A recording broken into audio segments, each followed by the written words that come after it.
If you were to ask most people if they have ever heard of a condition called EB, many would probably say no. Unfortunately, that tends to be the case with rare disorders. As one Greensboro mom learned, silence does not lead to change. As she told me, speaking up taught her how to advocate for herself, her family, and an entire community.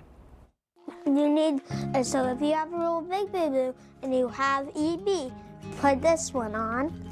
Growing up, when I was born in 1980, there wasn't a lot known about it. Annie Kendrick had gotten used to just kind of playing along anytime someone would ask her about her skin. That sometimes people would say, oh, you have, look at my legs especially.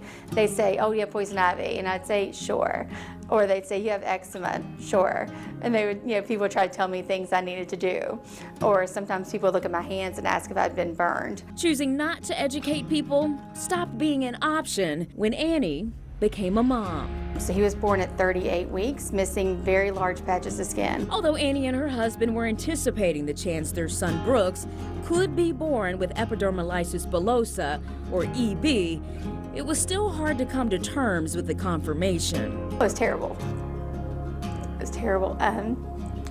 Again, it's like, I don't regret anything, but it's obviously something you don't want to pass on because it was a spontaneous mutation with me. It's a hereditary disease. So this meant I was passing it on and it wasn't stopping with me. According to Deborah of America, EB is a group of rare genetic disorders that cause the skin to be extremely fragile, where even minor friction or trauma can lead to painful blisters and open wounds. So just a simple bump against a table, somebody steps on the back of your foot, it's just the skin sloughs off. So you can understand why initially this weighed on Annie as a parent. At the same time, she realized who better to be her son's mother. And I definitely didn't advocate for myself the way I should and the way I want Brooks to. Leading by example meant talking about it openly. She started by connecting with the people behind an annual plunge, bringing attention to EB. We found out about the plunge for Elodie in Massachusetts and contacted them how can we support you from North Carolina? They said, hold a satellite plunge. And it's like, okay, we can do that. 2, 1, jump. Annie brought it to the Greensboro Aquatic Center, holding the first satellite plunge in Brooks's honor in 2022. Year after year since, the awareness and support have continued to grow. We have raised over $60,000 just here in Greensboro. The plunge as a whole, since 2018 when they started, has raised over $3 million. And they said they've had over 14,000 supporters.